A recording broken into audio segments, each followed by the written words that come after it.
Hi, my name is John Mulaney, and I feel litigious. Nice. About being Conan O'Brien's friend, sir. Are you already lawyered up? I'm heavily lawyered up. Okay, I need to lawyer up. This is going to be a few phone calls.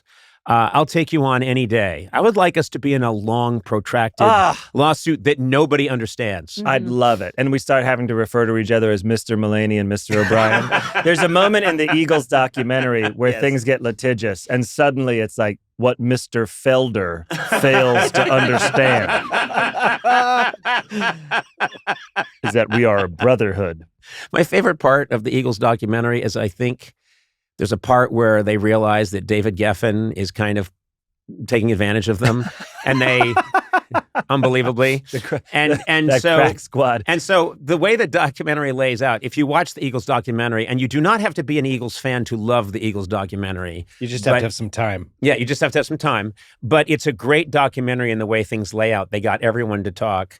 So they have different Eagles talking about getting together, and then they meet David Geffen, and then David Geffen says, oh, they were the best. They're fantastic. They were amazing. I knew right away. And then they all start working together. Everything's great. And then some of them on camera start to say, yeah, but then we thought maybe this deal, maybe David Geffen's getting a lot of money.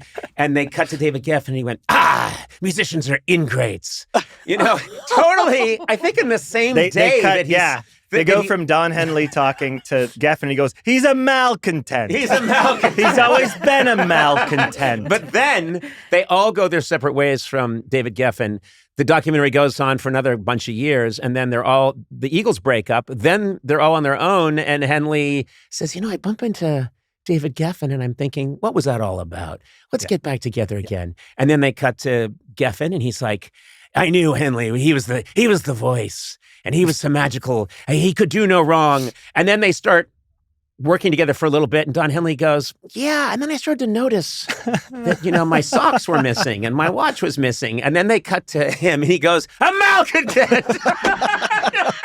This happens. He's always going to be a malcontent. Oh, we should get into that kind of lawsuit. People would love it. I'd love it. I love if let's do something together and then fight over the rights to it until we bury each other in legal costs. Yes. That'd be so fun. And everyone will know about the beef we have because it will we'll make sure that it's constantly in the trades, but no one will ever really understand what it's all about. We should buy a piece of property together. It should also become a thing where the tactics of the lawsuit then become what we're fighting over. Yes. Where like the actual, where I'm now just harassing you and you me. It's so funny. People love suing. They just do. love it. They do. Well, I'll see you in court, asshole. They love it. They love every part of it. Well, we're going to start that. We'll tackle that later. Okay. I promise you there'll be a John Mulaney, Conan O'Brien lawsuit coming very soon. Let me congratulate. Let's write one song together. Called We Will Always Be Friends. Yeah, we will always be friends. Two content men. By the contentors. Yeah. I want to compliment you. Everybody's live first episode. I don't know when this airs. When does this air? You idiots. I'm sorry, I'm looking at my own people, not you, John. I have nothing but respect for you because I don't see you that often. But I'm talking about the people I love and respect here. March 31st. Okay, well. Okay, so we'll have done 12th, 19th, 26th. We'll have done 3 by then. Okay. But you could just say I saw the first one. It's okay. Okay, and we're not even going to edit this because I like people to see the process. That 100%. We are fallible. Exactly. People don't know that you and I and that this isn't coming to you right out of the mic. He's banking these. Yes, I'm banking. He just has a bank of them. Yeah, so he can sell the library. Yeah, Jimmy Carter still has 2 years to live as we record this. Now I have to. Okay, that thing you made. You ruined it. All right, I fucked up. I'll see you in court. That guy loved hospice. He was in hospice forever. He got better in hospice. Yeah, I know. Jimmy Carter's the only guy that went into hospice, and then like 6 weeks later, they saw him jogging around the neighborhood and lifting weights. He was down in Venice Beach weightlifting. Yeah, no, he really was.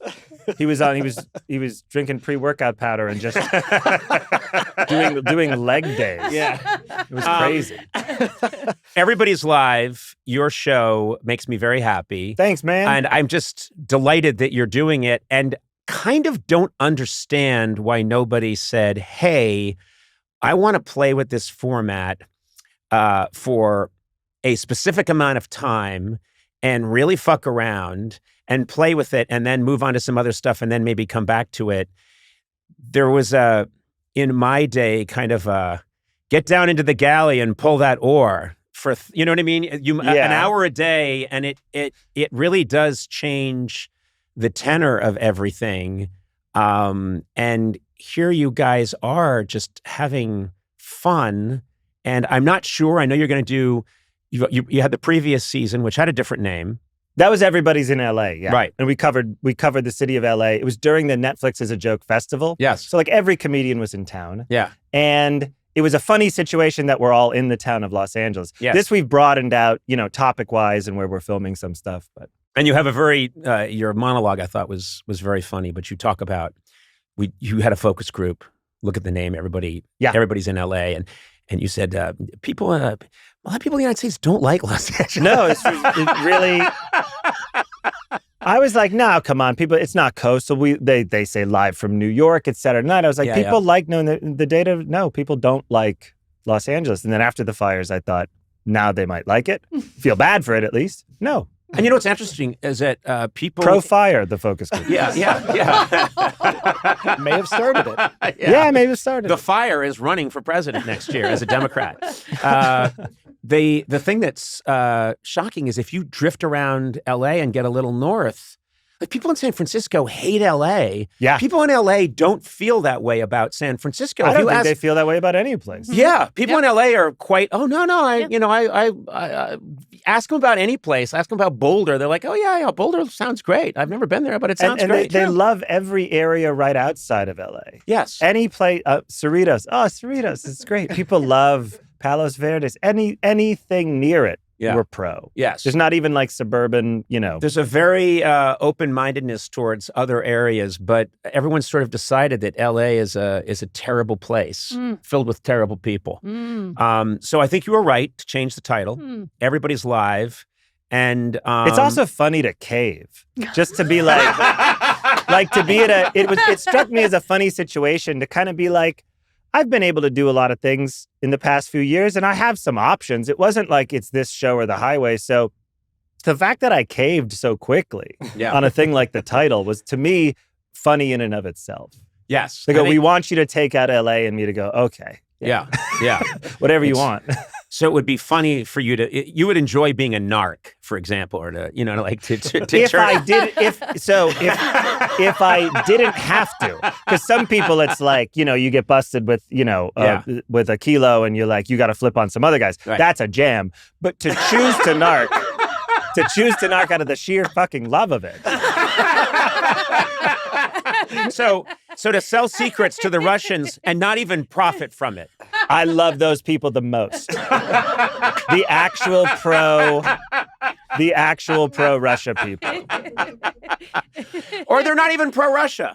They just enjoy it. It's fun to sell state secrets. Yeah. What was Alger Hiss? Was he getting money, or was he just like, some people I think gave secrets because they're like, it can't be so one-sided. Right.